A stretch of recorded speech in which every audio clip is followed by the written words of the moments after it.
It's time for the Brouhaha Sports Show. Brouhaha Sports with award-winning sports writer Dale McKee and co-host Marshall Wood. Talking sports with the legends of the game and famous sports personalities. Brouhaha. Now to Marshall and Dale with tonight's guest. Good evening, everyone. Brouhaha time, Waynesboro, Mississippi, WABO 105.5 on your dial. Dial, not Dale. You're Dale. You're not a dial. No. How you doing, Dale? I'm doing good. How you doing? I'm doing very well, thank you. It's always nice to see you. Good. Yeah. Thank you. Good. Always good to see you too. You're quite a sport, you know that? Oh yeah. That's why we have this sports show, because you're quite a sport. Okay, if you say so. I just mashed the buttons. I will agree with you. I just mashed the buttons. I'm just going to do everything you say. I agree with you. But talk to the people. Tell them something good. You said you do what I say. Tell them something. Well, I mean, have you been to Snooki's? People, y'all been to Snooki's? Yeah, I have been. Y'all been to Snooki's? Y'all need to go to Snooki's. I've been to Snooki's. I'm pro Snooki. Did you know it is real close to the radio station? It is. Yeah. It is real close to the radio station. Yeah. So we just like to, I guess we could invite all of our listeners. Yeah. To avail themselves to the wonderful opportunity they have. Let's do this. Let's have a contest. The 1,000th person that comes today gets a free snow cone. Okay. Compliments of the Brouhaha. I tell you what. The 1,000th person. We'll pay for it. Yeah, sure will. 1,000th person. Yeah. And there's a 10-gallon limit on the size of that thing. Yeah, I guess the secret to success, they say, well, I don't know, diversification. So, What is that? diversification. I guess it means you can do more than one thing good at the same time. Really? Yeah. Huh. How would you define diversification? Well, I guess you got to be good at it. You just got to do a bunch of stuff. I think that'd be somebody like you, a businessman like you. You have this business, you have that business, like Donald Trump. Yeah. I'm about that, Don. You ever been to Alaska? I have not been to Alaska. I was going. But COVID got my Alaska trip. Yeah, I think if you become president, you get to go to Alaska. Okay. You try to visit. I don't want to go to Alaska. You know where I want to go? Where? Antarctica. Antarctica? Yeah, I want to go down there and look at the ice wall. Oh. See what's behind it. It's cold, man. Yeah, I don't know, man. Cold. They say there's a lot of stuff down there. Can't nobody supposed to see. Can't nobody supposed to see. Okay. That's the good stuff. Okay. It's kind of like coaches hiding their stuff as stuff can't nobody supposed to see, wanting to see what they're going to be doing. There's a lot of football folks getting ready around the state of Mississippi. The football season's coming up close, man. We got football games coming up this weekend. Man, talking about the NCAA, got some games coming up this week. Tell us about your sideline view, Dale. You got anything in there that's newsworthy? Here you go. I don't know. Have a look at it and see what you see. Well, we talked a little bit about, football's going to open for the colleges, not this Thursday, but next Thursday. On the 28th, Alcorn-Del State started off on Thursdays. And then on Saturday of that week, we got the big Southern Miss Mississippi State game, man. I'm looking forward to that one. Yep, that's going to be a pretty good game. And then Ole Miss opens that night, Jackson State opens that night, and Mississippi Valley opens that night. So we got the football season starting off in like 9 days. And do you know, until January 19th, 2026, we probably going to have college football every night after it starts, just about, I hate that. I'm lying, folks. And the teams are getting ready, and all the coaches, are talking about, how their teams are coming along, and I think everybody is optimistic. But now, listen, I'll be honest with you. I was looking at the schedule the other day of some of my teams that I follow. Okay, Southern Miss, Mississippi State. I think that those two have a great opportunity to win maybe 5 games if the cards fall right. But I think that's the max they can win. Okay. Okay. Now Southern might surprise because the schedule might be a little bit easier than Mississippi State's. They could slip in at 6. Ole Miss is an 8 or 9 win team. Okay, that Oklahoma game worries me when they go to Oklahoma, because Oklahoma can run the ball, and that's tough, run the ball. Yeah. And of course, Ole Miss got 40 kids transfers in, but the good thing about it, Kiffin said, was that Ole Miss has got 40 coming in. 40 transfers coming in, just like Southern, 40 mid-year transfers. So he had them for spring and summer, and now he's got them for the fall practice. So they're going to be a little bit more adapted than, say, someone else. That's having a freshman enroll in January.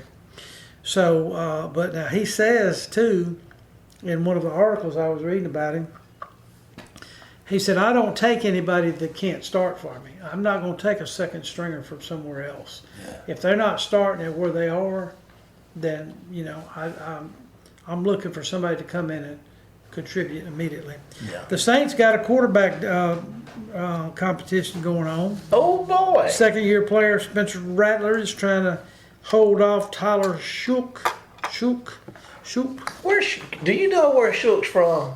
All I know is Louisville's where he played college. Oh, okay, that's what I meant. Yeah. Yeah.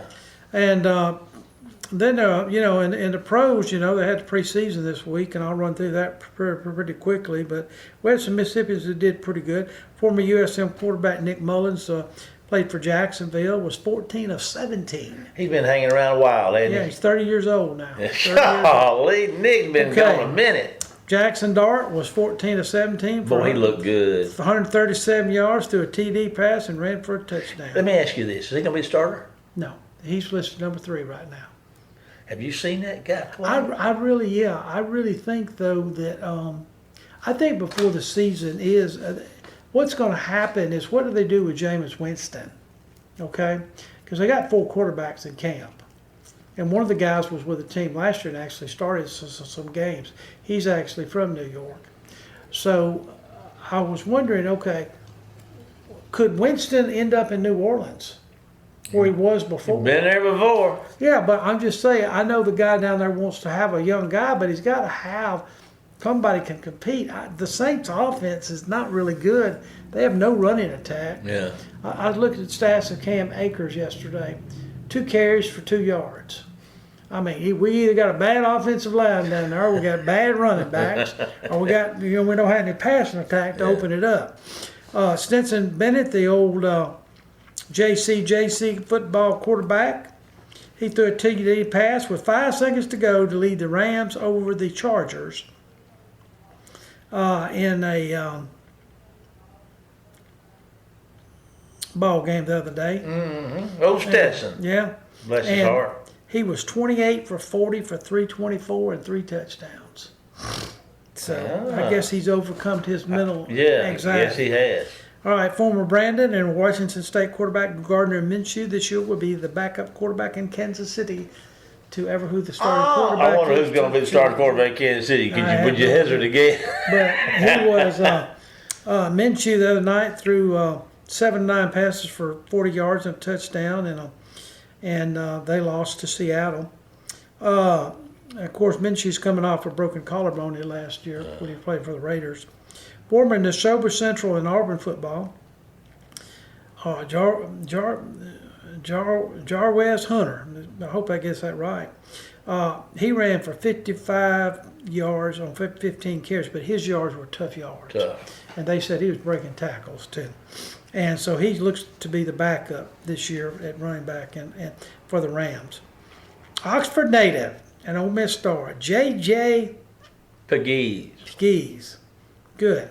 He had 2 tackles and recorded sack, and the Raiders lost to San Francisco. Pegues will make it. He is presently listed as the 3rd defensive tackle on the depth chart. Presently. Yeah. And that's with 1 game to go. Going to be a lot of stuff happening here probably about next Sunday morning in the NFL, because most of the preseason games will be over Saturday.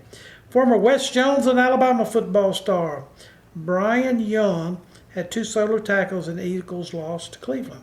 Young is 2nd on the depth chart at defensive end. So that was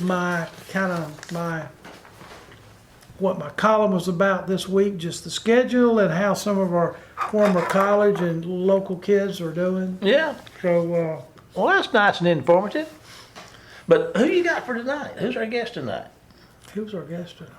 Would it Oh, be yeah. Okay. Come on. Thank you for reminding me. I like that saying language. I've learned really how to say that. Yeah. Anyway, that dollar bill that you just pulled out helped. Yeah, there you go. We're going to talk to former high school and college football coach Steve Buckley. He's been with us a couple of times. He's always interested. This ought to be a lot of fun, and we'll see where this goes. Oh, yeah. Ought to be fun. And that note, let's take a break here from our sponsor, and we'll be back with tonight's guest, Steve Buckley, right after the break. Phillips Building Supply in Laurel, your hometown building supply store since 1954. We are locally owned and pride ourselves on helping our customers find exactly what they need. From foundations to roofs to doors and windows, Phillips has it. For tools, hardware, lumber, and plywood, visit Phillips Building Supply.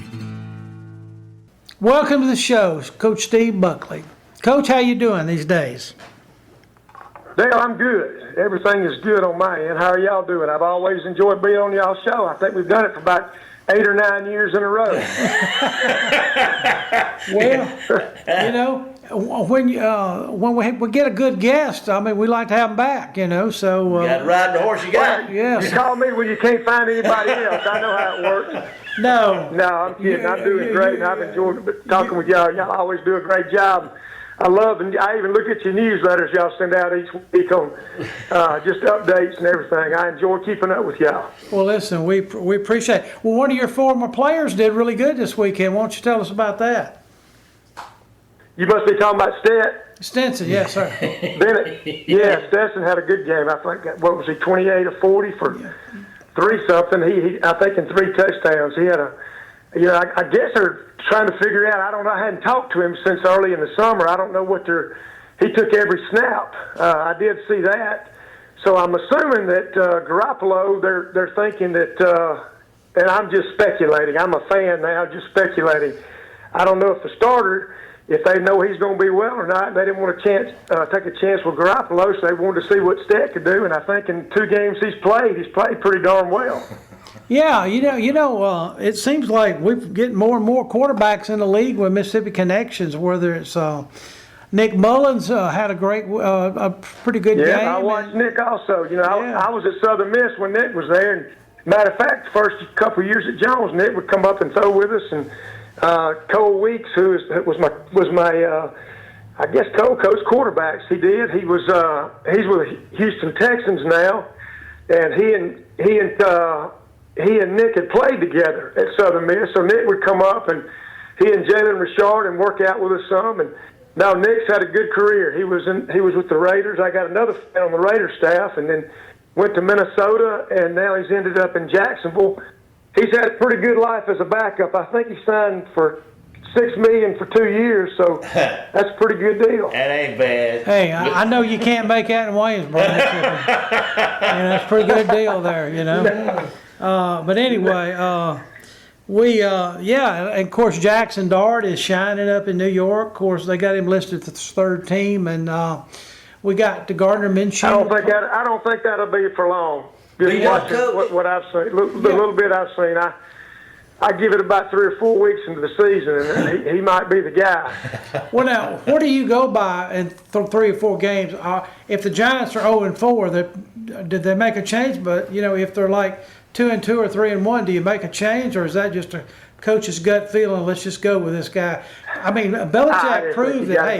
You go with. Well, I mean, I think the ball is done right. He's named the starter, which is, gets the pressure off everybody. And Russell Wilson's been in the league for a year, and I've never been in the NFL. I'm just a fan talking to y'all right now. I just see it as he's named the starter. Dart's come in and had a heck of a camp. Obviously, he's more mature than a lot of quarterbacks coming out of college, and the league he played in, and the production he had. And obviously, Kiffin coached him well as far as an NFL background. And I think the kid's he's ready. I think there's a lot of teams kicking themselves that didn't take him before the Giants took him. I think that he was their 2nd pick. But no, he's got a chance to be really, really special, I think. Yeah. I mean, now I'm looking at the Saints and saying, hey, why didn't you give that boy a chance? I don't even know who the Saints drafted number 1. I know who they. They took an offensive tackle. I think they took a tackle, if I remember right. Well, we were just talking on the show before your segment came on. The Saints, their running attack was not real crisp yesterday. And, I was looking at some of the stats. I think the leading rusher had like 29 yards.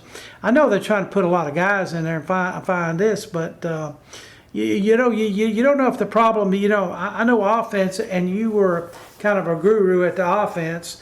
That was your bread and butter when you were in Division I. I coached offense. I don't know if I was a guru, but I coached offense pretty much my whole career. Hey, if you can make first down in Division I, you've done a good job. So, but anyway, because that's a tough league up there. But anyway, I just look at it, is it because we can't throw deep? Is it because our offensive line is not capable?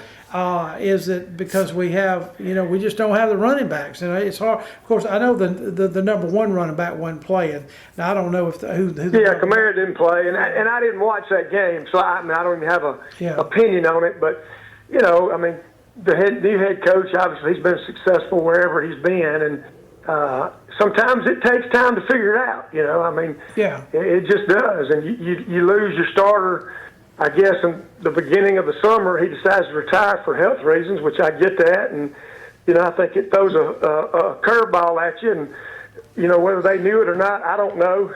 But I think he'll figure it out. I think Moore's he's a great up-and-coming hire there, and I think he'll figure it out pretty quick. Yeah, I hope he has great success and stays a long time in New Orleans.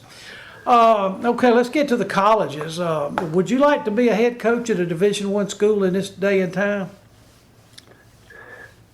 Oh, man. I'm never going to say never no, never yes. I don't know. It is a different world we live in. It just is. And, who knows where it's headed. I really don't. I don't know that. I've got a bunch of buddies I stay in contact with, and it's just a constant change and everything from the number of teams in the playoff to the number of scholarships to the number of times you can transfer. It's nothing concrete, nothing set. I think the NCAA's lost their power because of the courts, and who knows where it's going. Yeah, and I'll say this, Dale, and again, I'm talking as a fan now, not as a coach. I think just talking to my buddies and listening to whatever, the news or reading articles, the sad thing about it is the coaches don't have much say. And, they're the guys with the boots on the ground, so to speak. And everything changes, and I'm not sure how much head coaches in the NCAA are having an active voice into what's going on. I don't know. I know in junior college, to me, that was one of our issues. We were never asked our opinion on anything, on changes or numbers allowed. And, I think it's a fruit basket turnover right now. I do. And, with the NIL, with the portal, with revenue sharing, I don't know what, your group of 6 schools or a group of 5, whatever it is now, I don't know what they do. I hate it because it's just changed the landscape. And I dare say that there's going to be 2 conferences soon, or two divisions soon, a Division I and Division II. I don't know how else it can be. So, and that means the ones that have a lot of money are going to be Division I. The ones that don't have a lot of money are going to be Division II, if you want to cut to the chase. Yeah, years ago I went to SEC Media Days over in Birmingham, and this was probably the year Arkansas and South Carolina came into the SEC. If you remember that. I was at LSU. That's probably in 92, 93. Yeah. And I remember Roy Kramer, who was the SEC commissioner, he sat up there and he said, guys, I wouldn't be surprised in 20 years if we didn't have a Super 64 conference. And, of course, the Mississippi writers that were there, we were all looking around and saying, is Ole Miss and State going to be in that? I mean, really, because they were just, they were kind of struggling, inconsistency over time.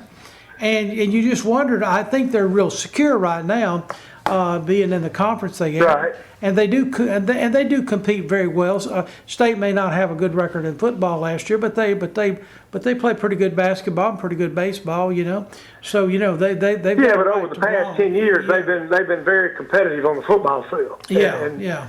I agree with you. I agree with you 100%. Yeah, and so I think that they're in pretty good shape. But I do worry about a Southern Miss, and most of the teams in the Sun Belt.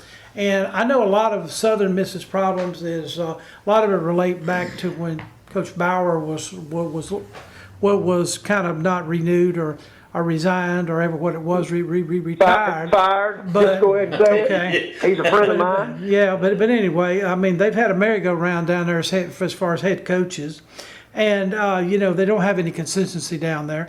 But the other problem. Well, I think. You look. I don't know what their budget is. Y'all may know. I don't know what their total athletic budget is. I have no idea. Do y'all know? No. Do not. No, but they But can't. I mean, you're allowed now to give $20 million in revenue sharing. I would think their budget is not a whole lot more than that. I don't know that, and it's impossible. I mean, it's like putting a square peg in a round hole. It just don't fit. Yeah, I imagine there's some basketball programs in Division I that have more NIL money than Southern Miss has for all their sports probably put together, And so, I know that's a problem, but before that, when they were in Conference USA, they had teams like Cincinnati and Louisville and Memphis, that they were playing, and it just seemed Louisville, I guess, I don't know if I mentioned them or not, but I mean, those were pretty good teams. But they seem to surpass Southern. You've got a history with Southern. What do you think happened? Yeah, I think the TV market, the media market, the size of just look at the teams you just named. I mean, Louisville's a large city. New Orleans, large city. Memphis, large city. Hattiesburg, it's not that big. And does that mean it can't be done? No, I think it can be done there. I think they can get back to relevance quickly. I think they'll get back to relevance quickly this year. I really do. I think the guys gutted the roster, brought a bunch of players in, and I think they'll contend for the whole thing this year. Just looking at it as a fan, But I think the long haul there is going to be up to the NCAA what they decide to do, because you cannot pay your players $20 million when you don't have $20 million. It just doesn't work. I saw the budget on USM. It said here, just a quick cursory review of the internet, it said $30 million. I was going to say in between 25 and 35 million. Yeah. But I mean, you take, that's your operating budget, I'm assuming. Yeah. And I'm sure, scholarships are through the Eagle Club or whatever, but I don't know. It's crazy. And you take a school like Southern Miss or Lafayette or Troy or, which are all great colleges and that have been very competitive. You take those schools, and I said this when the NIL stuff came out. Your battle, first of all, is to pay for your scholarships. And that's what you want your booster clubs or your Eagle clubs or whatever it's called to do, to fully fund athletic scholarships. You take those people and now you want them to contribute to the NIL fund. The pie it's got only so many pieces in it. Yeah. And it's just hard. It really is. It's hard. Football's a hard sport. It's hard to be consistent. It just is. And, I hope they get it together. I hope they win every game. I really do. I think, I love Southern Miss, love Hattiesburg. I think it's a great fit for this area. I do. And, baseball's been very, very successful. And I think you see the community get behind it. And what we've done there is, just great. Yeah. On a quick note, I see where they're projected for their 2025 revenues, $4.6 million from the football team this year. So that's what they're projected to receive. That's their NIL money? No, that's just total revenue they're projected. Oh, projected revenue, yes. Yes, for the football team, yeah. Well, it goes back to, putting people in the stadium, too. Yeah. TV revenue, the packages they're getting with the TV revenue, and then season tickets and putting people in the stands. I think their tickets are selling good. I think I've been reading where they've sold well. That's good for That's great. Yeah. Yeah, for the first couple games there. They're selling really well. Well, you got two great draws. You got Mississippi State and Jackson Yes, State. sir. So, I expect to sell out those two games. Man, I remember the first time Jackson State came to Hattiesburg. It was quite a sellout. Now. Well, they had bleachers in the end zone. I remember that. Yeah, that was awesome. Oh yeah, that was, and I think it was a pretty close game most of the game. I remember Coach Carmen, he was coaching the Southern Miss. Coach, what is your take like on coaches' salaries these days?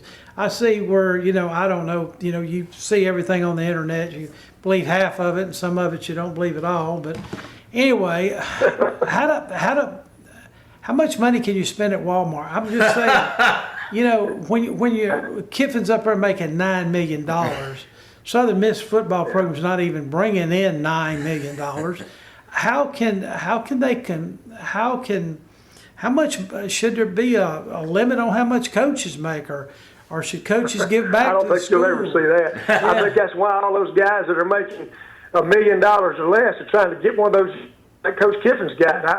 If I had to bet. No. Heck, you got coordinators making $2-3 million now. I mean, it is what it is. I mean, obviously the money's there. Yeah. That's a hard. It's kind of like somebody gets mad about the NFL and the NBA making all this money. Well, obviously they got the money, so why not pay it to the guys that are producing the product? Here's some salaries for the 2025 year. Kirby Smart, $13.2 million. Ryan Day, $12.5. Dabo Sweeney, $11.13. Dan Lanning, $11. They get paid pretty well, don't they? Yeah, that's about $1 million a month. They paid a lot more than I got paid. I can tell you that. Well, don't feel bad, brother. I ain't never made that money. Obviously they've done it. They put themselves in a position to earn those salaries. And look, when college football is a tough game. Woo! I don't care if it's college or high school or whatever. It's hard to win football games. And, it's the only sport you got to wait a week after your last game, and this is pretty simple math, and I'm not a math teacher by any stretch, but every Friday or Saturday or Thursday, 50% of the coaches are going to be disappointed. It's just the way it works. And it's tough. It's a tough. The administration is going to be disappointed. That's just how it is, and the normal person doesn't know how hard it is just to win a football game, and it doesn't matter who you play. It's just hard, and then. You lose a game and you wallow into the week. You win a game, you stay high for a day, and you try to get over it and get ready for the next one. And it's a tough profession, and you give up a lot. Your families give up a lot, and to say these guys are getting paid too much, I don't know if you can say that. Yeah. Because I don't think you can put a price on your family. Yeah. But it happens a lot. A lot of people get neglected because of the demand and the sacrifice you have to make as a college football coach. Coach, this is Marshall, and I kind of warned you about this in our pregame interview there. We're out of time, Coach. It flies when you're having fun, brother, and we appreciate you. We appreciate you for taking time out of your schedule to talk to us and what you've meant to our region down here, athletically and football. We appreciate you, and thank you for your time. Well, thank y'all for having me. I appreciate it. Yes, sir. We're going to ask you to hold on, Coach, for just a minute. Dale and I are going to take a break here for one of our sponsors, and we'll be back with tonight's final segment right after this commercial break. Phillips Building Supply in Laurel, your hometown building supply store since 1954. We are locally owned and pride ourselves on helping our customers find exactly what they need. From foundations to roofs to doors and windows, Phillips has it. For tools, hardware, lumber, and plywood, visit Phillips Building Supply. Welcome back, everyone, to tonight's final segment, somewhat abbreviated. Great interview there with Coach Buckley. We're always good to have him. Dale, if anybody, well, when it comes to sports, if anybody can do it, it's you. But anyway, I've got a deal here, and we're gonna probably make this part of a weekly kind of deal. We're gonna start. No. Now, I'm gonna ask you this. Now you're putting pressure on me. I know, but you can handle it. Oh, okay. I have no doubt. I'm gonna give you a number. We're gonna start at number 1. Mm-hmm. And I want you to tell me who you think the best NFL player to ever wear the number 1 would be. Anybody stick out in your mind? Number 1. Mm-hmm. Any year, history, the number itself. Who's the best player to ever grace the gridiron wearing the number 1 jersey. Well, could you give me a hint by maybe a team or something? I can give you, it's a light kind of teal blue, teal green, kind of teal. Houston. Let's see. Number 1. Warren Moon. Warren Moon. See, now you see how the game is played. Yeah, the game. All right. I give you a number, and you tell me the greatest player in this. Okay, I'm gonna try this. Okay. You'll never get it. Number 2. Number 2. He was from Atlanta. Atlanta. Michael Vick. Ryan. Huh? Ryan. They had a quarterback over there named Ryan. Mac Ryan. Mhm. Okay. Now, this is one that if anybody, this is one I would expect you to get. And number 3. Russell Wilson. Close. How about Bronco Nagurski? Missed it by what? A century? Maybe. And we're going to close out with who's the, let's see, the best NFL player ever to wear the number 4. 4. Man, why don't you give me one like 9 or 18 or 19? If you can't get this one, you ain't no good. You get not the pressure. The pressure's on, and the clock's ticking. Then we're out of time. You got to come up with an answer. Come on, we got to. Who's the best? Did he wear green and gold? Number 4. What? Did he wear green and gold? He did. Brett Favre? Yes, sir. Yes, sir. According to this little bit of research, the best NFL player to ever wear the number 4 was Brett Favre. Number 1, Warren Moon, Ryan, and Nagurski come in number 3. That having been said, 9 was Breeze probably. well, now, hold on a minute. We'll go. If you want to keep going, Breeze was 9. yeah, we got to save this. We're out of time. You're on a roll. I hate to stop you, but you'll answer all these now that you're rolling. We won't have anything to talk about in our next meeting. This is going to be like a series. Yeah, Stump Dale series. All righty, that having been said, we're out of time. We've been out of time, but anyway. Thank goodness. Woo! But anyhow, thank y'all for being with us tonight. We thank Coach Buckley for joining us.